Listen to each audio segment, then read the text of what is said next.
just a random person from the candle thing.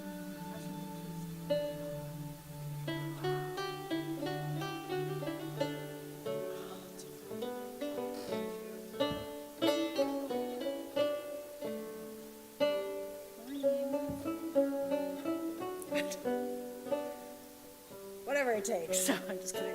No, that's horrible.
There's a lot happening, so. You all being here. Boker Tov, Shabbat Shalom if you're on our live stream. Well, let's go ahead and get started.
begin on page 68. This is going to be a full participation, fully participatory word, service here.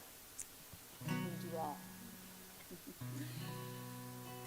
All right, so we're going to make our way through our Birkot HaShachar, our morning blessing, starting with Modeh Ani or Moda Ani. Moda Ani lefanecha, melech hayim kayam. Moda Ani lefanecha, melech hayim kayam.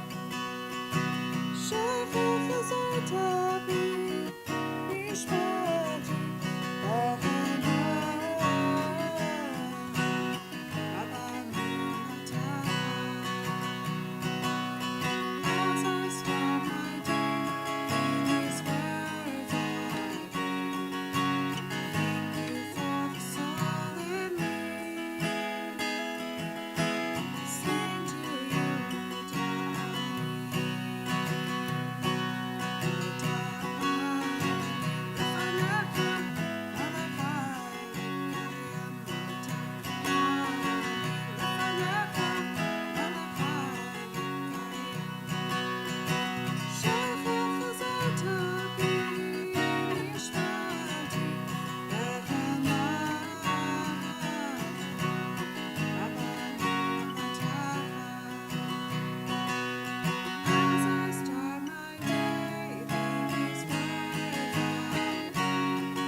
Let's go to Matovu, which is on page 74. How beautiful it is to be in this shared space, this shared tent together. How fair are your tents, O Jacob?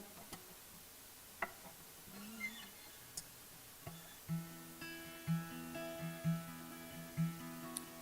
don't always get the chance to fully lean into some of these longer, more beautiful prayers, but we'll take that opportunity.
will continue on page 77 with Asher Yatzar.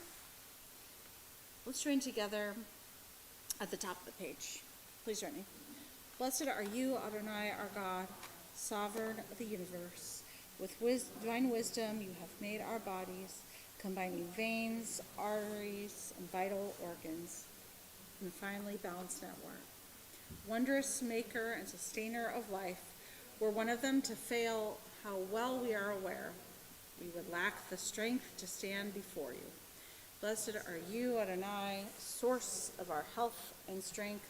Baruch atah Adonai, rofei chol basar umafli la'asot. Elohai Neshama is on page 78. Elohai, Elohai Neshama,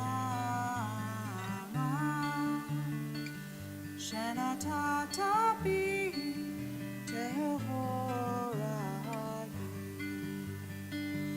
Elohai, Elohai Neshama, shenatata bi tehorai. Ata berata, ata yatzata, ata nefachta bi, ve'ata neshama b'kirbi. Elohai, Elohai Neshama, shenatata bi tehorai.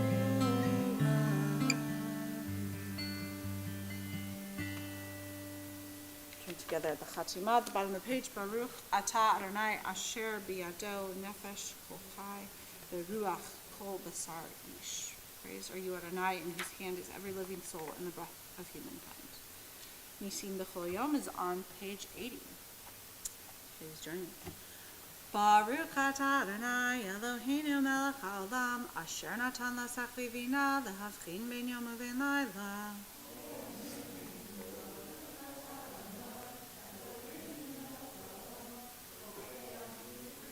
Amen. Baruch atah Adonai Eloheinu melech haolam matir asurim.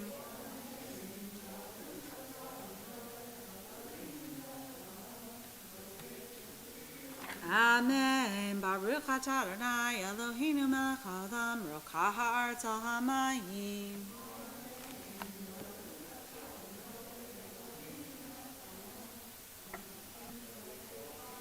Amen. Baruch atah Adonai Eloheinu melech haolam malbish harumim.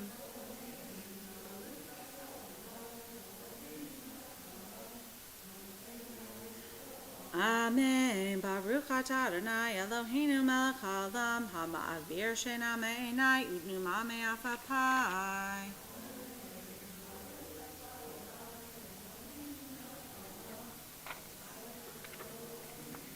Amen. Baruch atah Adonai Eloheinu melech haolam shasani b'nei chorim.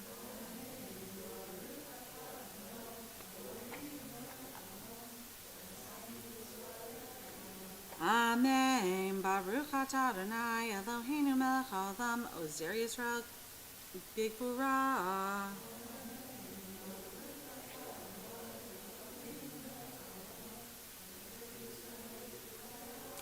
Amen.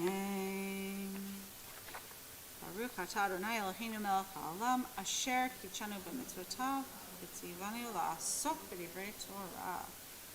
We'll do a little study of our Torah portion later, but for now we're going to turn to page 97 and chant the prayer called Ashrei, which is another responsive prayer. It comes from our Psalms, and so it gives us just another different way to do a little bit, quote unquote, engaging in text. Ashrei shevetecha od yehalevecha selah.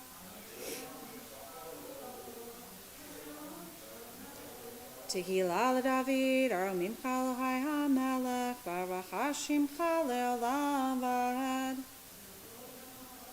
Ve'halal Shimcha Le'olam. Gadol Adonai Umhulal Meod, velik dulato ein cheker. Dor lador yeshvach chasacha u'levatagaya. Hadar kavod hodecha v'divrei niflotecha asicha. Ve'ezuz naratacha yomeru u'gedulatcha asapena. Zecher rav tuvcha yabiu v'tzivchatcha yarnenu. Chanun v'rachum Adonai erach apayim u'gedol chased. Tov Adonai lecho v'rachamav al kol ma'asav.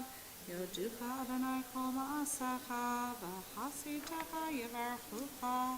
Kevod malchutcha yomeru u'gvuratcha yidaberu. Hodia lifnei hagam be'gvurotav u'kvod hadar malchut. Malchutcha malchut kol olamim u'memsheltecha b'chol dor v'ador. Sonech Adonai lechol hanochlim v'zokefka kol hachufim. Einei kol elecha yisaberu ve'ata noten lahem et ochlam beito. Poteach et yadecha maspia lechol hayratzo. Tzadik Adonai bechol deracha v'chasid bechol masav. Karov Adonai lechol korav v'chol asher yirakuve. Retzon yarav yasav et shavtan yishma v'yoshiyem. Shomer Adonai ekol ohavav ve'ekol Hashem. Tehillah Adonai yedaber pi v'ervekol basar Shem kochel elam v'hed. V'anachnu nevarech ya me'atav yad olam. Hallelujah. And we'll turn one page to Psalm 150 before we move on to our Shemanis blessing.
To the very end of the blessing that closes out this section on page 105 at the bottom there.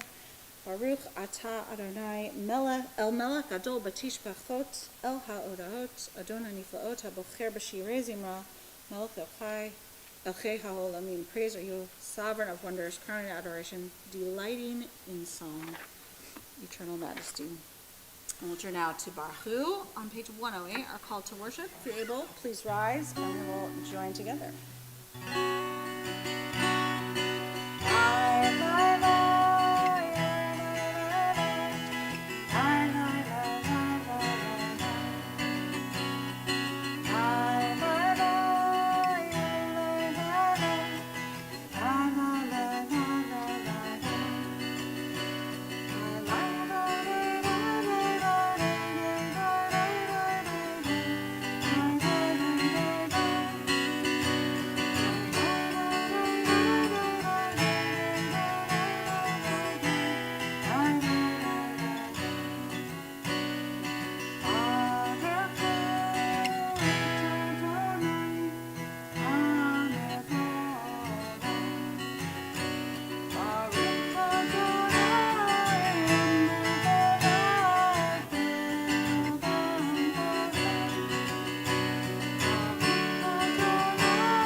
Please be seated.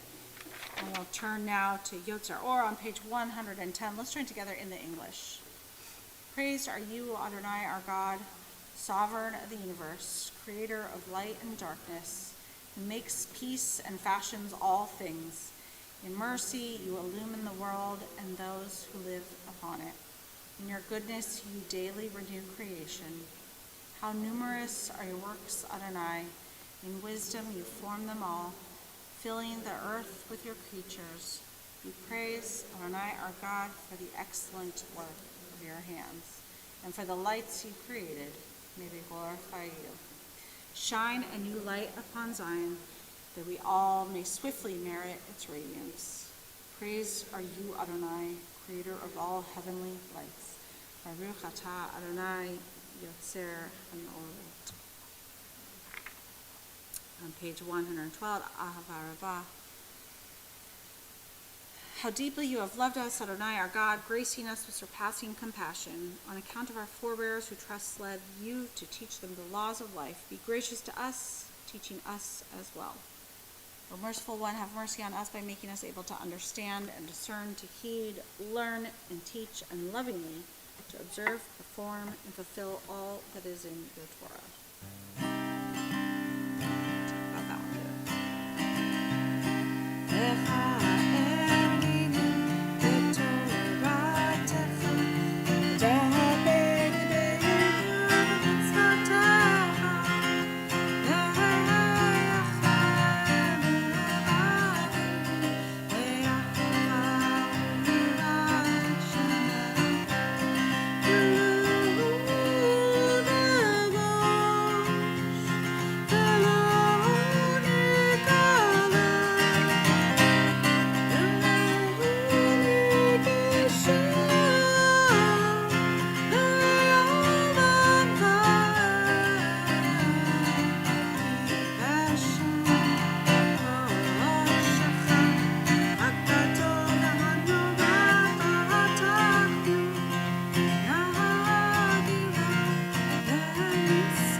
From the four corners of the earth, and lead us upright to our land. For you, O God, work wonders. You chose us. Truly, you drew us near to you, your great name, that we might acknowledge you, declaring you one in love.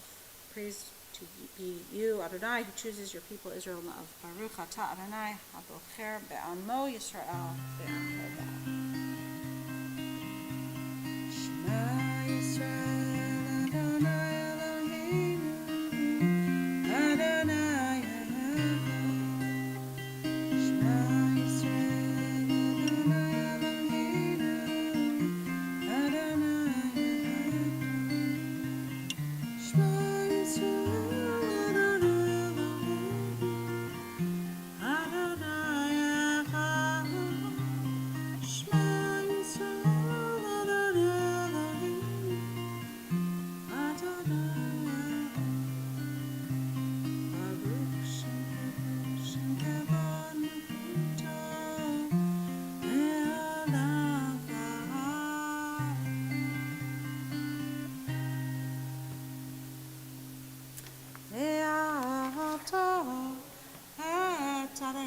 Elohecha b'chol levavcha u'b'chol nafshecha u'b'chol me'atecha v'hayu advarim ha'ele asher b'anochi mitzavcha hayom al levavecha v'shinatam levanecha v'dibarta bam b'shivtecha b'veitecha u'lechtecha v'aterech u'v'shokbecha u'v'kumecha u'kshartam le'ot al yadecha v'hayu letotafot b'neinecha u'chtavtam amezuzot peitecha u'visharecha leman tizkeru v'asitem et kol mitzvotai v'tem kedoshim l'Elohechem ani Adonai Elohechem asher hotzeti etchem me'eretz Mitzrayim v'hiyod lachem Elohim ani Adonai Elohechem Adonai Elohechem Emet. Page 119. Life without integrity is like loosely hanging threads, easily fraying from the main cloth. While in acts of piety, we learn to understand that every instant is like a thread, raveling out of eternity to form a delicate tassel. We must not cast off the threads, but weave them into the design of an eternal fabric.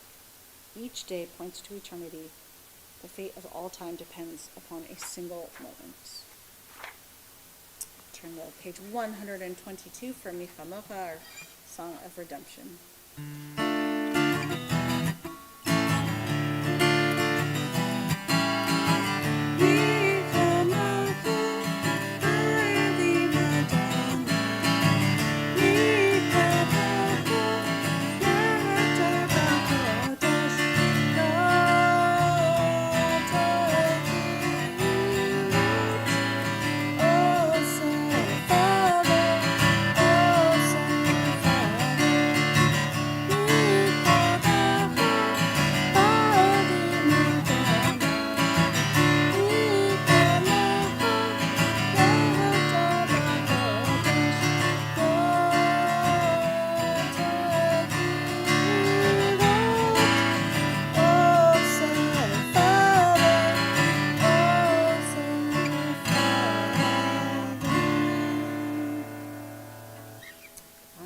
We'll join together and rise as able.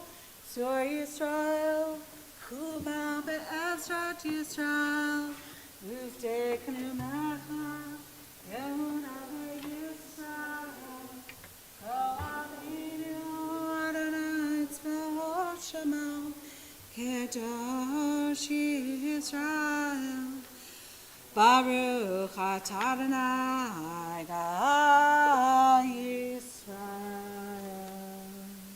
124.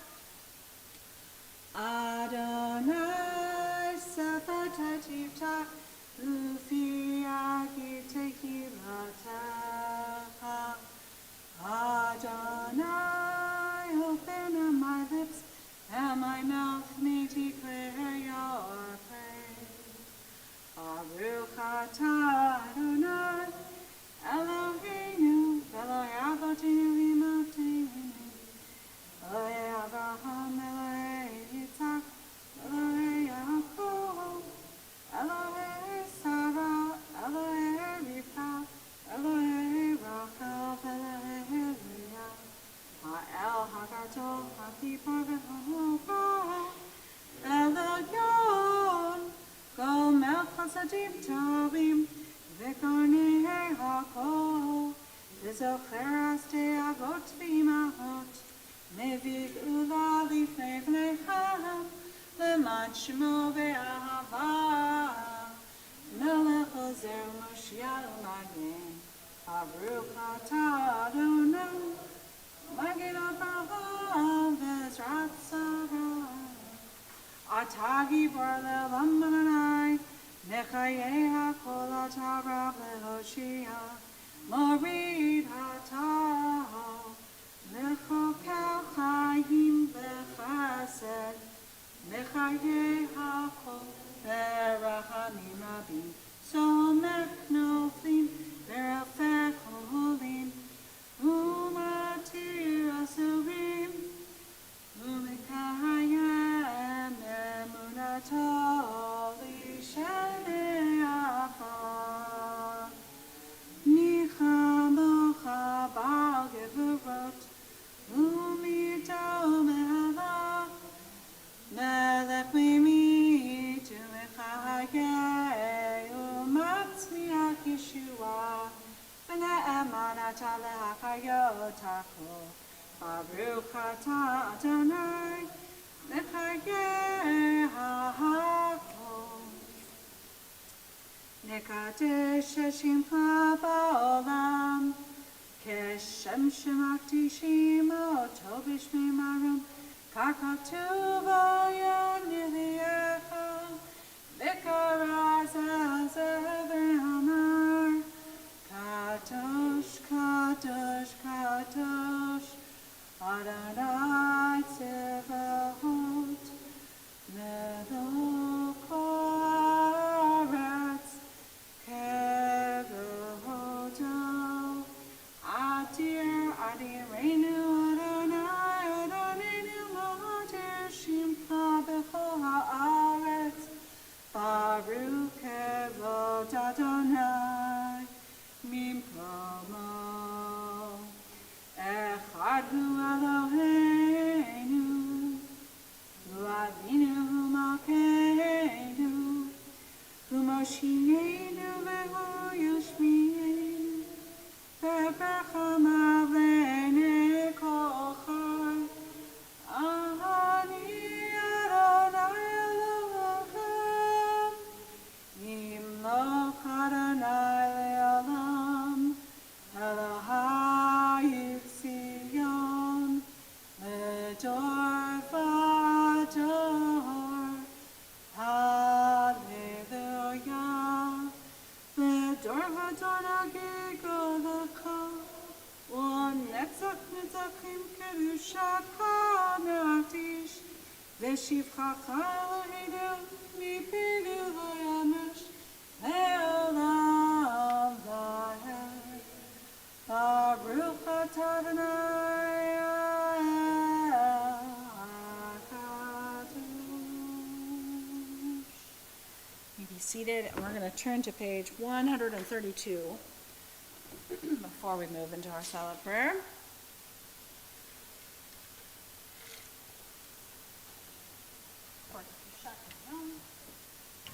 Blessing this specific day of Shabbat.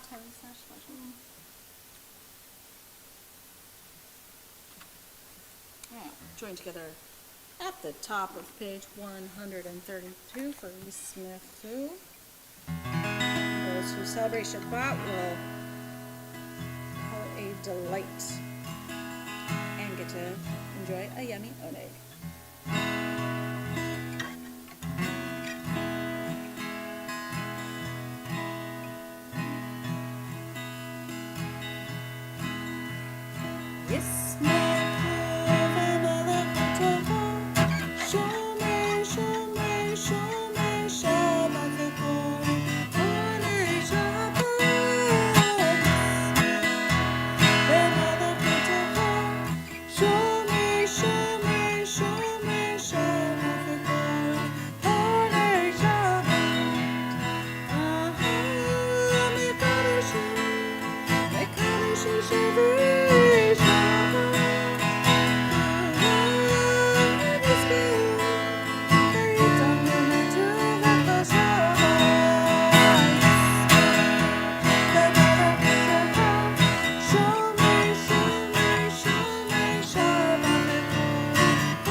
take a little bit of time for silent prayer, using the words in the Siddur, praying whatever's in your heart. We'll join back together in a few moments on page 142.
On page 142, three different prayers of the heart. The first one comes from a rabbi in the Talmud.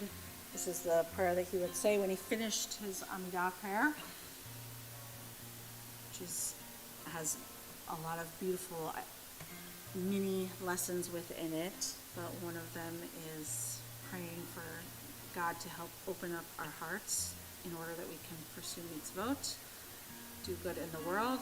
The second closing prayer from the Psalms, asking that the words of our mouth and the thoughts, the prayers of our heart be acceptable, and then ultimately coming together with Oseh Shalom, that prayer for peace, reminding us that it's not just God who makes peace, but we ask for God to bring that down so that we can be partners with God to help create peace on earth.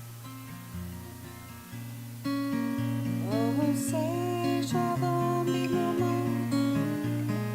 Oseh Shalom Aleinu Ve'al Kol Yisrael Ve'imnu Amen. Yaseh Shalom Shalom Aleinu Ve'al Kol Yisrael Yaseh Shalom Shalom Aleinu Ve'al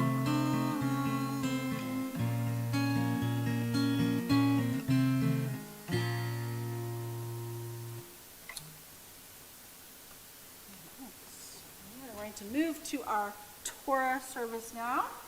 It begins on page 244. See, we don't need my guitar to make a minute. We don't need my Torah to make a minute. Our Torahs were good. But I do think, Amy, we were overly optimistic with the Chumash. But you have your choice. If you would like a green Ashkenazi Weiss Women's Commentary version of the Torah for today, or the blue Plout traditional, aka the men's commentary. Feel free to grab one before we jump into our Torah service here. And in our Siddur, we're on page 244. Molly, do you want to hold the Torah? You don't have to. Would you like to? If you're able, please rise. And we will join together at the top of page 244. Ein kamocha ba'elohim Adonai, ein k'ma'asecha, malchutecha malchut kol olamim, u'memshaltecha b'chol dor v'dor. Adonai melech, Adonai melech, Adonai Elo, le'olam varech, Adonai os le'elohim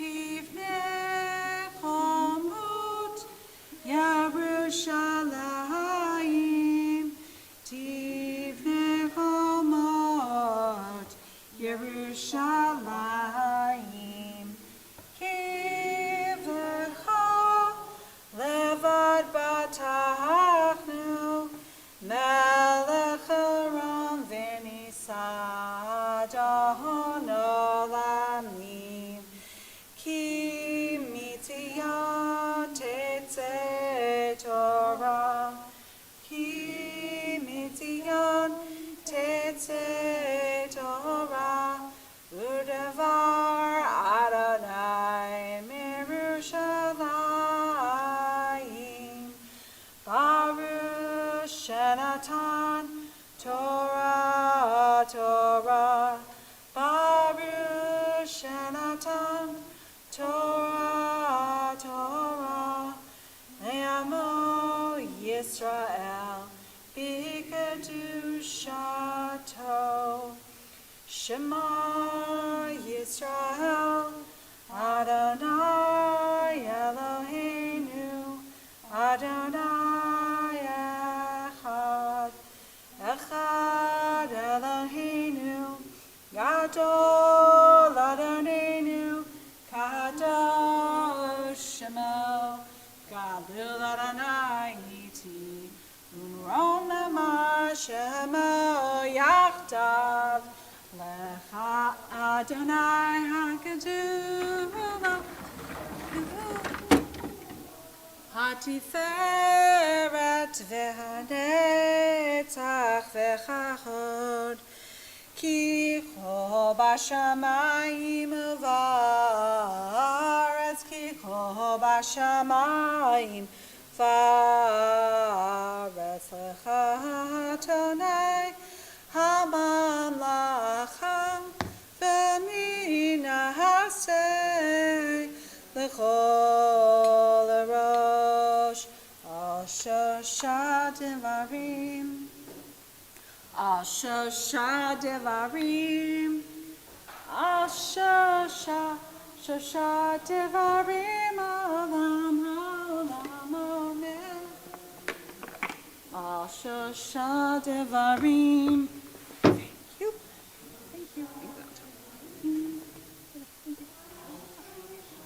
Shosha devarim, olam olam omer. You can all be seated. All right, before we jump, I think before we do our Torah reading, we'll do a little text study. So, we're in Parshat Bechukotai, the final Torah portion in the book of Leviticus. If you are in the Plaut commentary, starts on page 865. If you're in the Green Eskenazi Weiss Women's Commentary, starts on 767. So 865 or 767.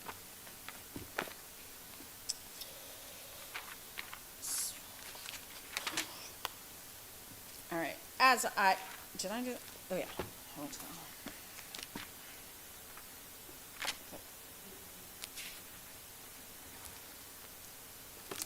As I mentioned last night, this is one of the most difficult Torah portions, and it's just short of 2 chapters long. It often gets paired with Parshat Bahar, and it is known as the Tochacha section. There's so chapter 26, which we'll look at, is the section of blessings and curses, and it's known as the Tochacha section. Tochacha means rebuke, and in the Torah, in Leviticus, talks about the mitzvah of doing Tochacha, the mitzvah of rebuking someone if they're doing wrong, which is a very complicated mitzvah, I think, and goes probably hand in hand with the Talmudic mandate to not shame people and embarrass them. So you have to do tochacha in a way that's not shameful. that's rebuking of other people. But in this Torah portion, it deals with a sense of tochacha from God, and it's, I think people refer to it as the tochacha section 1 because, bless you, because it is much there. The curse section is a lot longer than the blessing section, and I think it stands out a lot more to people. So the idea of, well, let's just look really quickly at some of the verses so we have a little context, and then we'll talk about them. So if you're looking at the very beginning of Leviticus, chapter 26, verse 3, the beginning of this Torah portion. So it starts out, the first 11 verses are the blessings. If you follow my laws and faithfully observe my commandments, I will grant your rains in their season so that the earth shall yield its produce and the trees of the field their fruit. Your threshing shall overtake the vintage, and your vintage shall overtake the sowing, and you shall eat your fill of bread and dwell securely in your land. Now, one of the things that's striking me this year is that the quote-unquote blessings are, I think, in some ways just as challenging as the rebuke from God. So the next part with verse 6, I will grant peace in the land, and you shall lie down untroubled by anyone. I will give the land respite from vicious beasts, and no sword shall cross your land. Your army shall give chase to your enemies, and they shall fall before you by the sword. 5 of you shall give chase to 100, and 100 of you shall give chase to 10,000. Your enemies shall fall before you by the sword. So here the sense of blessings from God is not that all will be calm and well. It's that people are still dying by the sword here, but it's not us. So that's one troubling piece of this text. But you get a sense of the blessings, and then what happens, starting in verse 14, as we get to the curses, the tochacha, the rebuke from God. And you'll hear some of the same things that were in the blessings, but flipped and like multiplied in what will happen. So just to give us a flavor, starting at verse 14, but if you do not obey me and do not observe these commandments, if you reject my laws and spurn my rules, so that you do not observe all my commandments, and you break my covenant, I in turn will do this to you. I will wreak misery upon you, consumption and fever, which cause the eyes to pine and the body to languish. You shall sow your seed to no purpose, for your enemies shall eat it. I will set my face against you. You shall be routed by your enemies, and your foes shall dominate you. You shall flee, though none pursues. It goes on to talk about some really troubling things, about not having enough food to eat, and there's going to be a famine, and horrible odors and things like that. So we're not going to read every single one here, but you can get the sense of it. And then when we get to chapter 27, chapter 27 is a separate sort of closing out of Leviticus. All right, so for modern Jews, the sort of theodicy, or the idea that perhaps on the surface of if we follow the rules, we'll be rewarded, and if we don't, we'll be punished, is hard to grapple with, but it's not new. This is something that actually the rabbis of the Talmud were grappling with as well. And so I want to just look at the very first few words in this Torah portion. So we're turning back to the very beginning. Just to frame us, so in English, we call the book of Leviticus the book of Leviticus, which hints at all the laws that have to do with the priests. But the book of Leviticus in Hebrew, it's called Vayikra, God calls to Vayikra, God calls out to all the people at the very beginning of Leviticus, before it goes into all the priestly laws. It starts out by actually God calling out to all of the people that the laws of holiness apply to everybody. And there's only one other time that God calls out Vayikra. And if you think about in English, when we say, like, I have a calling, right? So what does it mean to be called to do something? let's have that as a little background context as we talk about this section here. So verse 3, chapter 26, verse 3, Im bechuchotai, I'm going to read a little Hebrew here. Im bechuchotai telechu, ve'et mitzvotai tishmeru v'asi temotam. So in English, if you follow my laws and faithfully observe my commandments. The rabbis notice, Rashi in particular, Rashi is very good at questioning why things that seem perhaps superfluous, why they're there, because everything in the Torah has a purpose. There can't be anything that's just extra there for no reason. And what he talks about, and many other commentators point out, is that the second half of this verse says, Ve'et mitzvotai tishmeru, and the mitzvot, the commandments, if you tishmeru, if you guard them, protect them, follow them, va'asitem, do them, right, then the blessings are going to happen. So, okay, that's pretty straightforward. If you follow the commandments, then I'll bless you. But Rashi asks, why do we have these first three words? Im bechukotai telechu. So in Torah, the mitzvot, the commandments are divided into two different types of commandments. One of the ways that they're divided is by chukim and mishpatim. We sing about that in Ahavat Olam. Chukim and mishpatim.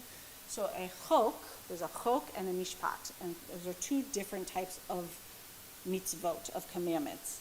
And a chok, I'll just say briefly without going into all the grammar because no one cares this much, but chok can be a chok or a chukah, it can be male or female.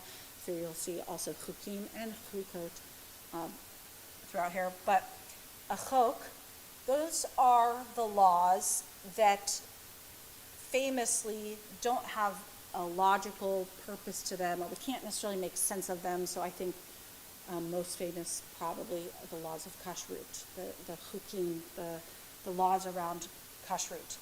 A lot of people have theories about why kosher exists, the rules exist. But if you just look at the Torah, if there's no explanation, it doesn't say why. And so the laws of kashrut, those are chukim. Whereas don't put a stumbling block before other people. That's a mishpat. There's logic to, and also around that verse, the Torah tells us, when you were a stranger in Egypt, love your neighbor as yourself, all these gives context to why we don't put a stumbling block in front of other people. So the chukim are these rules, the laws that we don't necessarily understand. Now, I think if you think about children and you give them a rule, say you can't do this, what are they going to say? Why? Right? And if you have a reason, you give it, right? And if you don't, what do you say? Because I said so, right? And those are the worst, because those are the ones that they push at. Like, that's not a good enough reason, right? Because I said so. And so Rabbi David Kasher, who is a rabbi for the Hadar Institute and was here this week doing a little teaching with us about some high holiday liturgy, but in Torah, and he was sharing about this Torah portion, that the idea that because if you think about the chukim, those laws that don't have any rational explanation, those are the hardest ones. Well, maybe not. I'll take it the flip way. Those are the easiest ones to set aside, right? And to say like, there's not really reason to do it. So those are I think the easiest ones that we can sort of explain away as like we don't need to do it. And so what he argues, and also that Rashi and many other rabbinic commentators argue, is that what's happening here is instead of, they could just say, the Torah could just say, follow all my mitzvot, we're done. But the Torah, God starts by saying, if you walk the ways of these chukim, these laws that don't necessarily have logical sense to them, then, okay, XYZ will happen. What I think, what made me think of when I was learning this from Rabbi Kasher is that I think it signifies a deeper trust. And if you think about perhaps a relationship that you have, that there are the spoken things that, okay, we have to negotiate whatever it is. We negotiate who's cleaning what when, and we have a shared agreement. But there are also just bigger pieces of trust in a relationship that, okay, maybe, like when you know your partner really well, you know, like, this is something that's really important to my partner, and I might not even understand why, but it doesn't matter. Like, part of my dedication to this person, this relationship, taking vows when you get married or whatever, is saying that all of the things, the parts that make sense and also the parts that don't make sense, but like I am creating trust within our relationship by committing to honor that part of you that doesn't necessarily make sense. But I see that that is important to you. And so what I think what Rabbi Kasher was offering and what I'm offering is this idea that, yes, it's framed as like a, if you do this, then that. And I think there's another way of looking at it as focusing on that idea of the hukotai, the chukim, as God is asking us to not just like follow the things on the, the agreement that we're not doing a negotiation, a legal negotiation, right? We're committing to a full relationship here. And so following the chukim, that signifies this deeper trust and the honoring of the covenant between God and the Jewish people.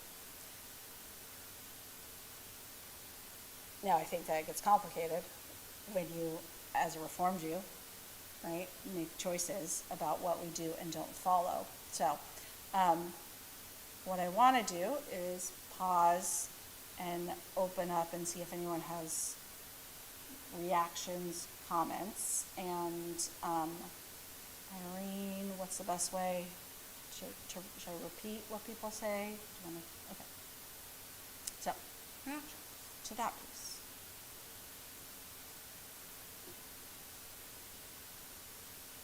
Yes.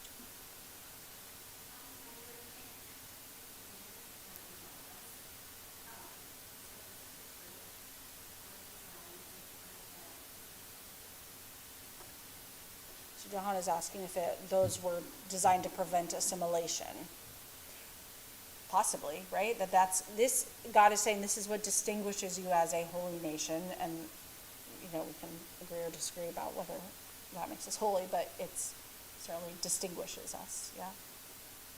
Possible.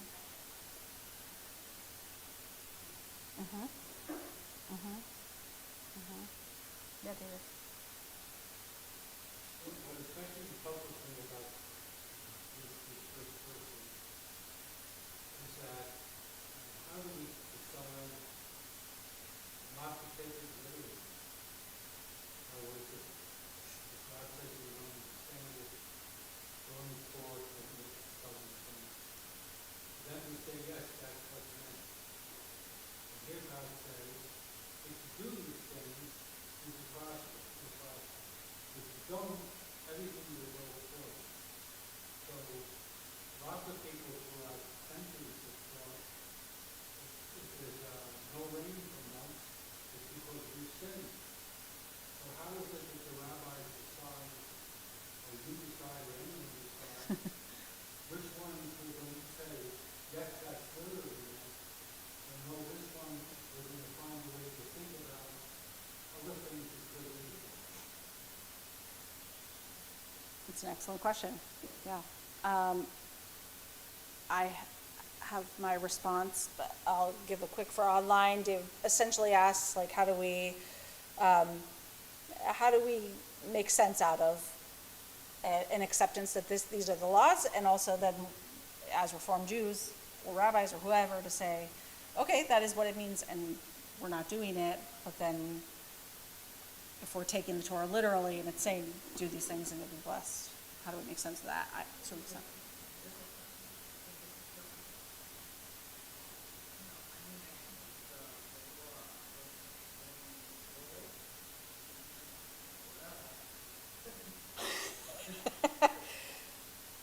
So Sally is saying, yeah, that it's all interpretation. So I think I would take a similar but different approach, which is that for me, the whole thing is an offering on, what it means to live a life with intention and holiness. And one of the things that Rabbi Kasher did say about this Torah portion is he also connected the idea that basically you get out of it what you put into it, which we'll come back to, can come at some point, I think, well, whatever. One of the other verses when he starts talking about the curses points to this idea, but basically, like, you put good things in, you get bad things back out for the most part. That's not good things aren't going to happen all the time, but in general, like, what you put into things, you get back. Okay, that's one way of understanding it. And for me, I think it's that idea of this is an offering of a way to create holiness, but it is not literal in the same way Sally said, I don't take it literally. So in that same way, I don't literally think that if I'm following everything, that blessings are going to happen, and if I don't, then bad things are going to happen. But in the grand sort of I don't know, symbolically, but generally, that idea that if you try and do good, then in general, you're doing good, and I'm not worried about every single thing, detail. Yeah, Amy.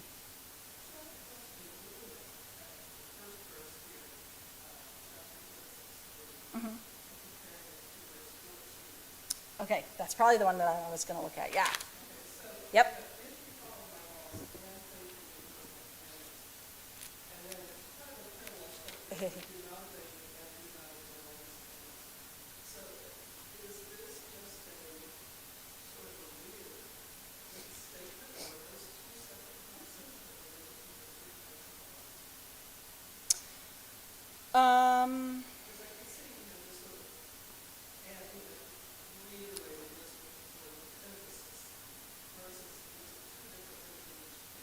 I think, okay, so here in 14, Ve'im lo tishma'uli, so if you don't, it says if you don't obey me, if you're not hearing me, tishma'uli, if you're not hearing me, and you don't do these mitzvot, and then I think you need to take it with verse 15.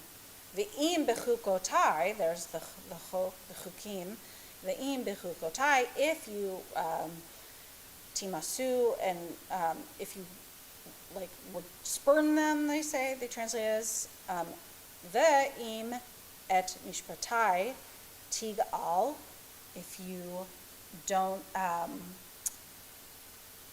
tigal is, so mishpat is the other type of law, but tigal is more like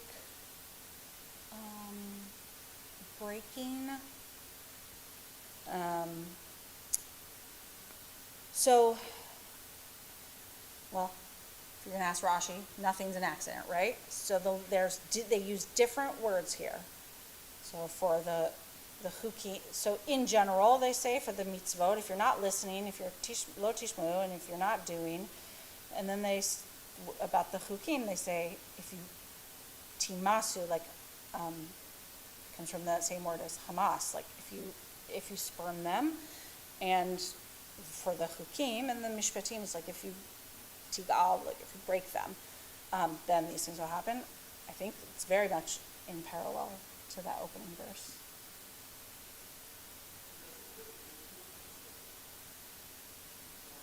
Of the chukim and mishpatim? Well, it specifically mentions them, yes. Whereas, like, yeah. It's two different things and mitzvot. So chukim and mishpatim make up the mitzvot. Here it talks about mitzvot, and it talks about chukim and mishpatim separately. It sort of divides them into two separate categories. Yeah.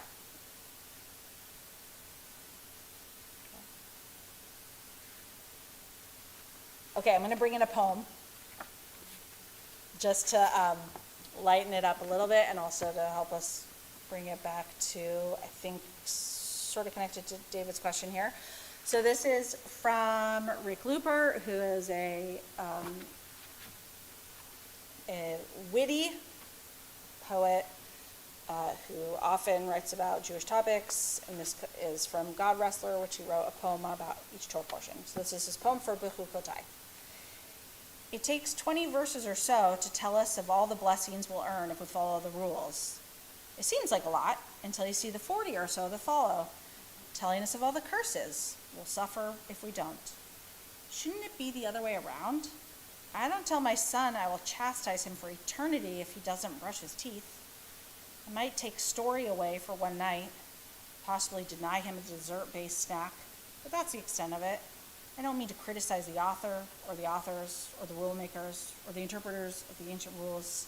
I mean, I need to know how to consecrate my fields, just like the next guy in 21st century suburban Van Nuys. I know if I litter or go faster than I should, there will be consequences, and I'm okay with that. And I want you all to know that I would never litter, and the people who litter make me awfully mad. But we're all humans, and it's tough out there to be a human.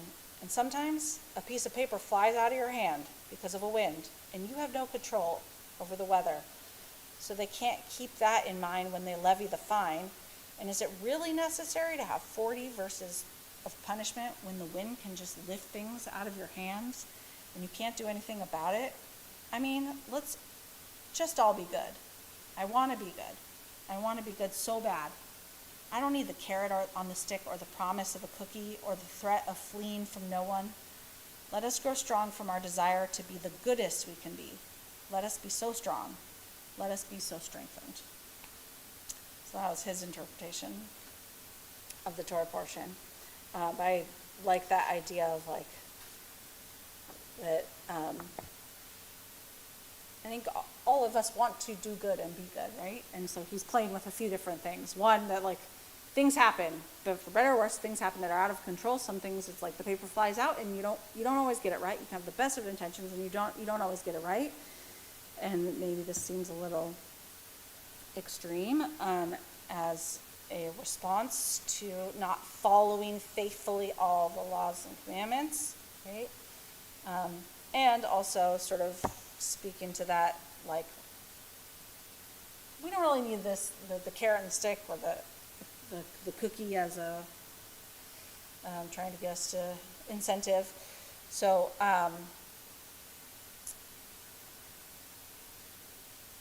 okay, I'll pause again, sorry.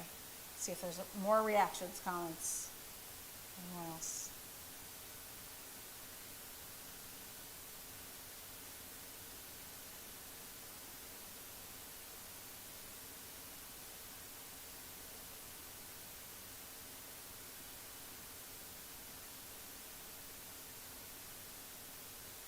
Okay.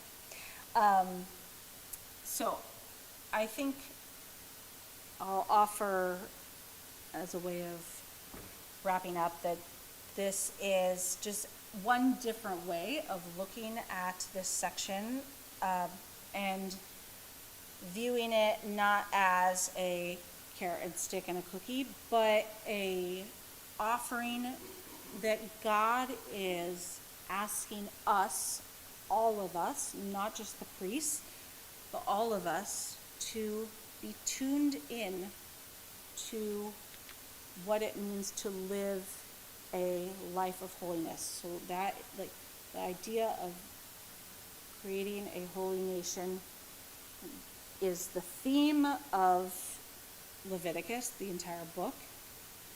And for me, one of the things that's compelling always about Reform Judaism is that it is Reform Judaism ideology is asking us to be tuned in, right?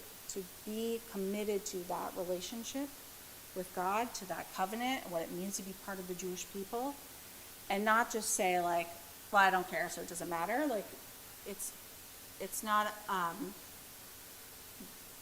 Reform Judaism says that each individual has autonomy to make the choices, and is deeply rooted in the rabbinic idea that Torah is meant to be turned and evolve over time.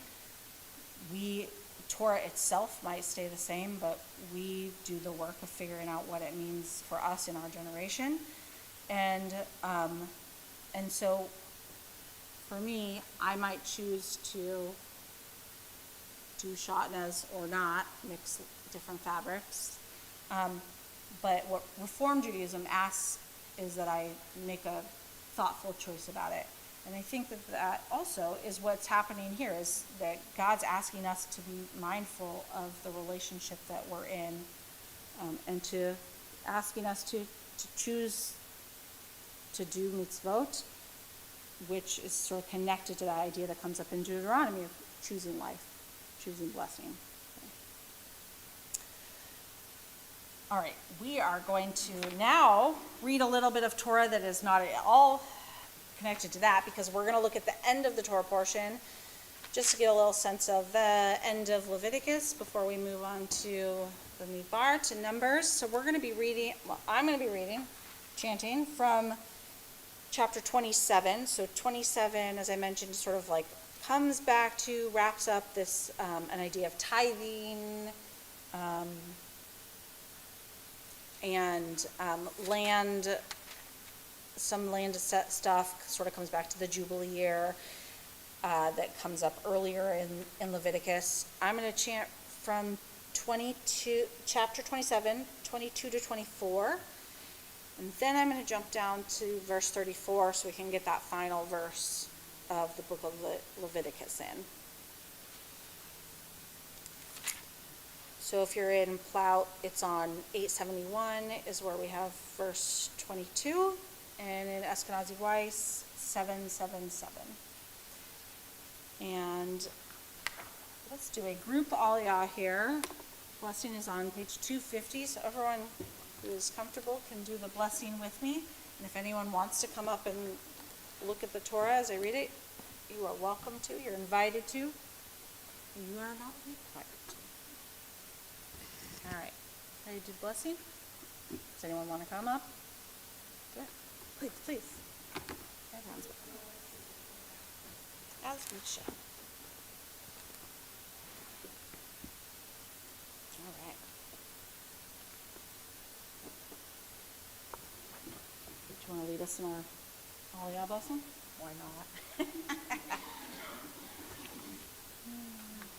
Baruch et Adonai HaMevorach. Baruch Adonai HaMevorach le'olam va'ed. Baruch Adonai HaMevorach le'olam va'ed. Baruch atah Adonai Eloheinu melech haolam asher bachar banu mikol hamim v'natan lanu et Torato. Baruch atah Adonai noten haTorah. Amen. You can grab it from too. No, you can look. Here, will you hold that for me, please? Oh, absolutely. Ve'im etzedei miknato asher lo misadei achuzato yikdash l'Adonai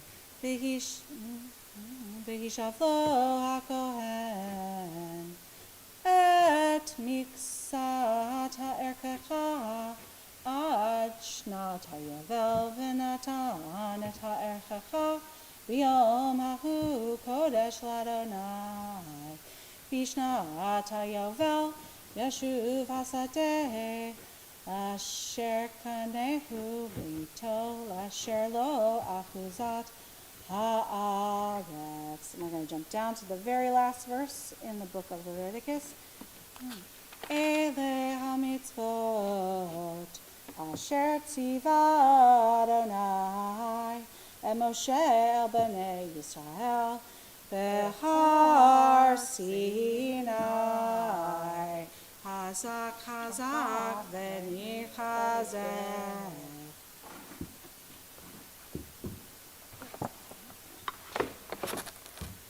Baruch atah Adonai Eloheinu melech haolam asher natan lanu Torah emet v'chayei olam nata b'tochenu. Baruch atah Adonai noten haTorah. Amen. Thank you for that.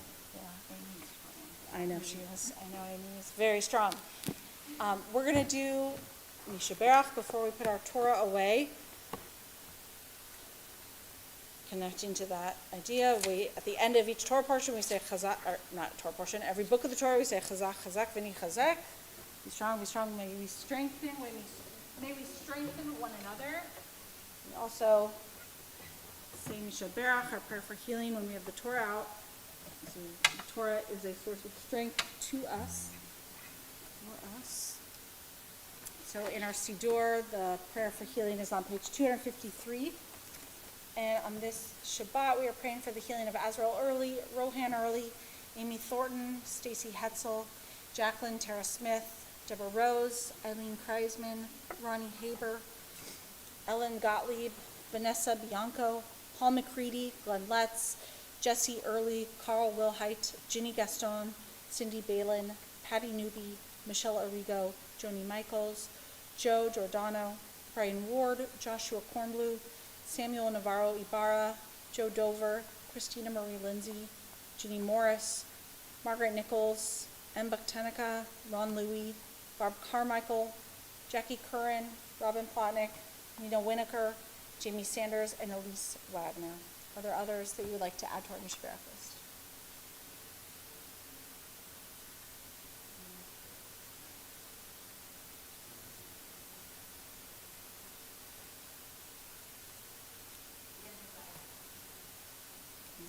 Join together on page 253. Mishaberach avotenu mikor habracha limotenu. May the source of strength bless the ones before us. Help us find the courage to make our lives a blessing, and let us say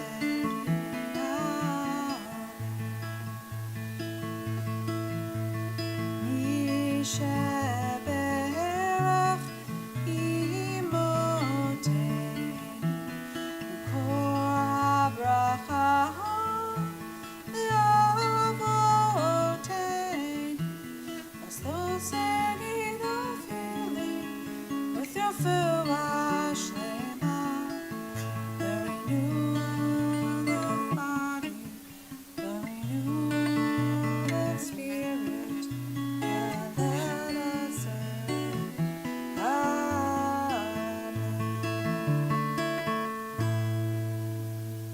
Amen. All right. Are you up for the challenge, Amy? Lift our Torah across? Okay, if you are able, please rise. As Amy's going to lift our Torah for us all to see. Vezot HaTorah asher sam Moshe lifnei bnei Yisrael al pi Adonai b'yad Moshe.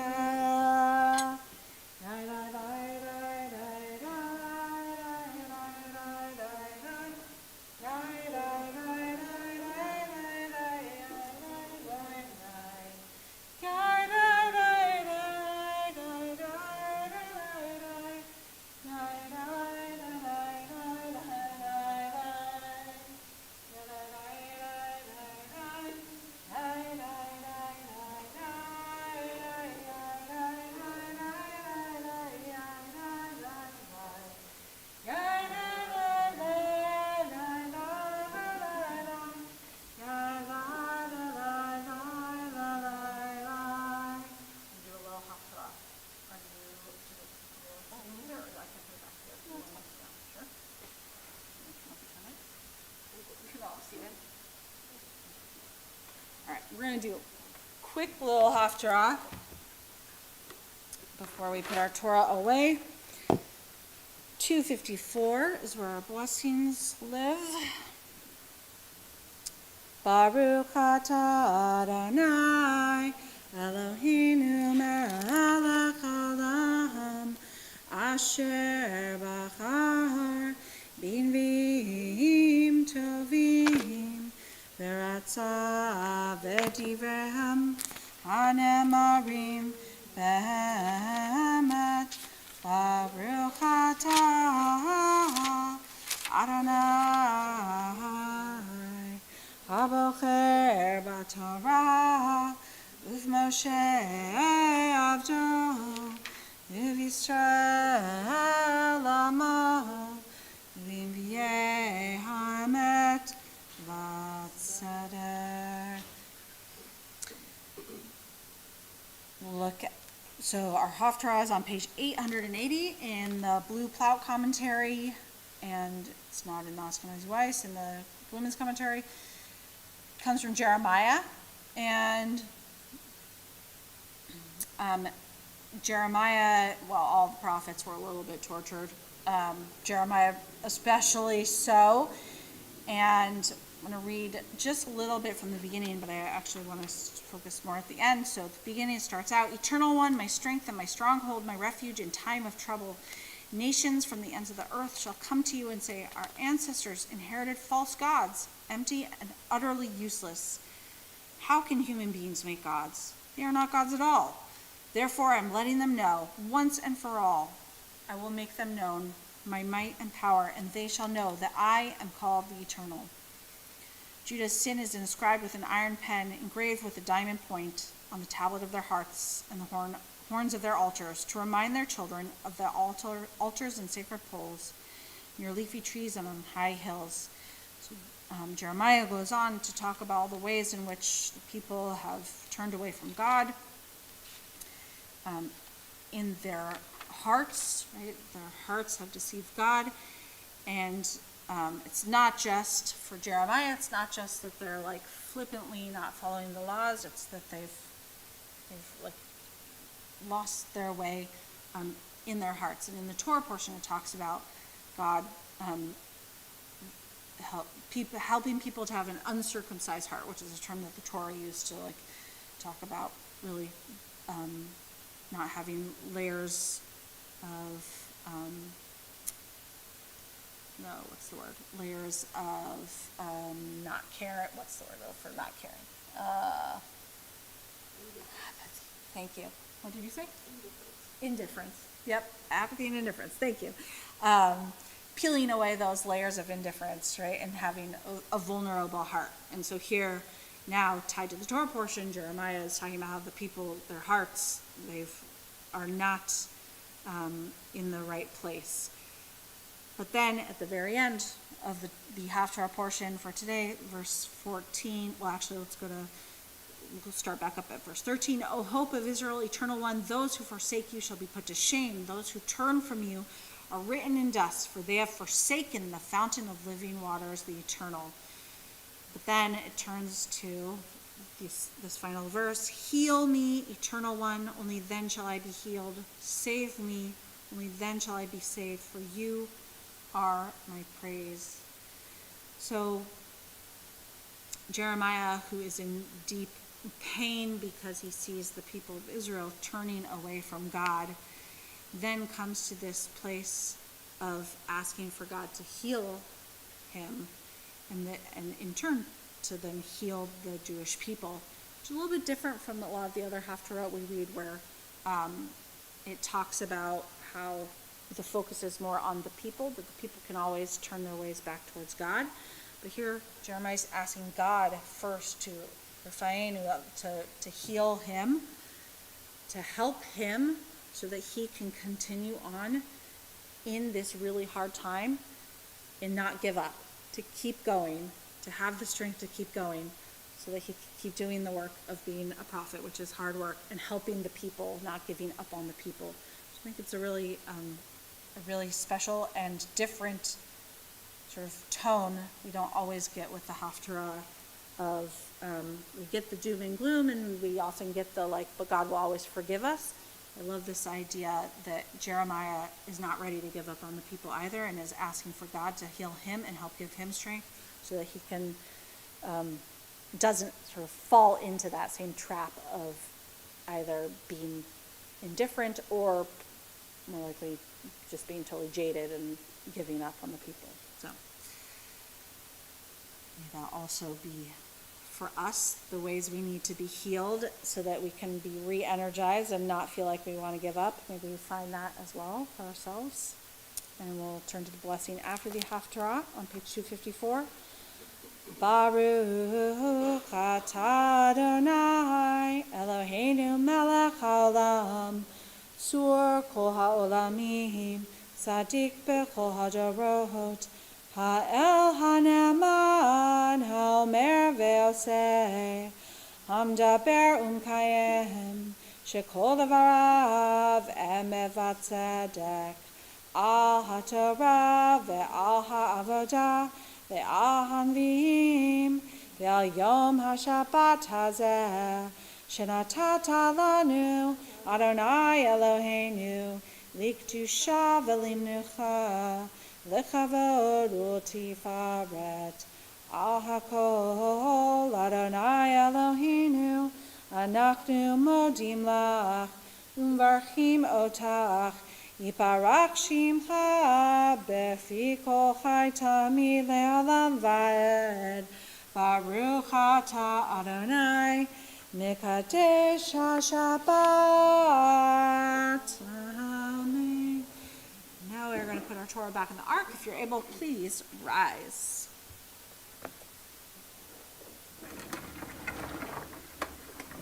Eitz Chaim Hi L'Machazikim Ba V'Tomchecha Me'ushar Derachecha Darchei Noam V'Chol Netivotecha Shalom Hashivenu Adonai Elecha v'noshuva Chodesh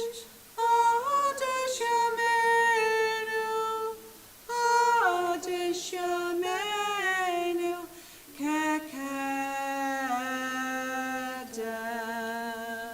Thank you, Yasher Koach Amy. We're going to remain standing, remain standing for Aleinu, which is on top of page 283. Aleinu l'shabeach l'adon hakol, l'tet gdula l'tzer reshit, shehu samcha pinu li'achad et shemo, v'gor aleinu le'amlich malchuto, v'anachnu korim, u'nishtachavim u'modim, lifnei melech, malchei hamlachim, HaKadosh Baruch Hu V'nemar V'haya Adonai L'melech Hakol Haaretz Bayom Hahu Yeh Adonai Echad U'Shemo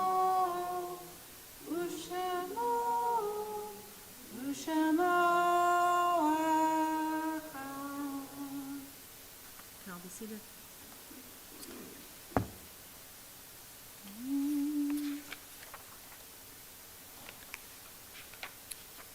Our thoughts turn now to loved ones who have died either at this season in years past or recently in the last 30 days.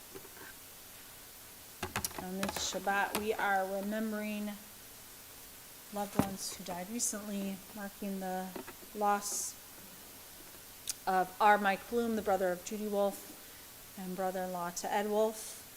Remember Neil Fenichel, the husband of Loretta, one of our former congregants, and we also Remember on the Shabbat, Helen Lindsay Pearson, grandmother to Jeff Trost and Rabbi Dusty Class, and great-grandmother to Charlie Miriam Trost Class. We also on the Shabbat mark the yahrzeits of Zinari Barzam, Harry Duggeson, Joyce G. Lamensdorf, Lois Marcus, Joseph David Rosenblum, and Norman N.A. Sirkin. If there are other names of loved ones you're remembering on the Shabbat, I invite you to please stand in your place and share their name. Thank you.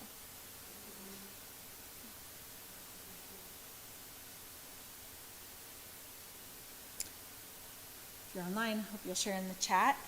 And if you're able, please rise. We'll join together on page 294 for Morris Kaddish. Yikadal v'yikadash shemei Rabbah. Ve'almad yivrach hirteh v'yamlich malchuteh. V'chayachon v'yomechon v'chaye dekol Beit Yisrael. Ba'agala v'zman kariv v'imru. Amen. Yehei shmei Rabbah mevarach le'alam u'amei almaya. Yitparach v'yishtabach v'yitpa'ar v'yitromam v'yitnaseh. V'yitadar v'yitaleh v'yitalal shemei dekudsha. Le'ela min kol berchata v'shirata. Tushbechata v'nechamata, damiram be'ama v'imru, amen. Yehi shlama rabba min shemaya, v'chayim aleinu ve'al kol Yisrael v'imru, amen. Oseh shalom v'ramav, hu yaseh shalom aleinu ve'al kol Yisrael v'imru, amen. And the one who creates harmony on high, bring peace to us, to all Israel, to the whole world. We say together, amen. Zikronam Libracha, may their memories be for a blessing. May be seated.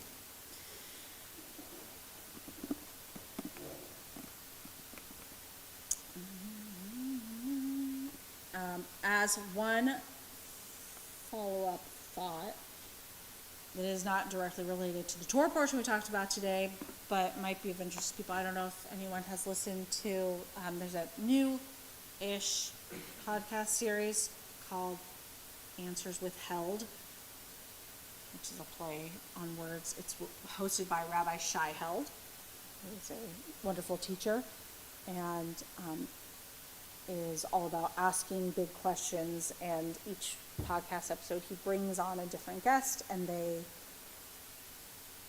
I'll say, discuss the different big questions. It's not like they have solid answers. It's more about how Judaism is a framework for asking hard questions.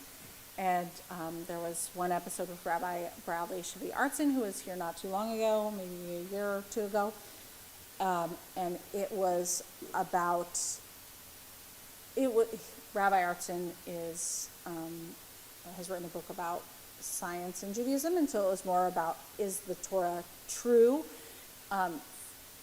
from the Genesis standpoint of like the creation story and what we do with that, knowing that it's not true. But I think it gets to some of the heart of your question, David, about what do we do when we don't take the Torah literally? What role does the Torah play in our lives? So I recommend the whole series of the podcast to anybody who's interested, but especially recommend that one episode with Rabbi Artson. All right, we are going to say some blessings, and then we'll have our final song here. Let's do our Kiddush. Motzi. Don't have Kayla here. Or eat the whole hama. All right. Please join me in Kiddush. Baruch atah Adonai Eloheinu melech haolam borei peri hagafen. I hope you'll have a sweet Shabbat, and we'll join together in Motzi. Baruch atah Adonai Eloheinu melech haolam hamotzi lechem min haaretz v'tei alon. We'll do a closing song. Hope you stay for our lunch. Thank you all for being here. All right.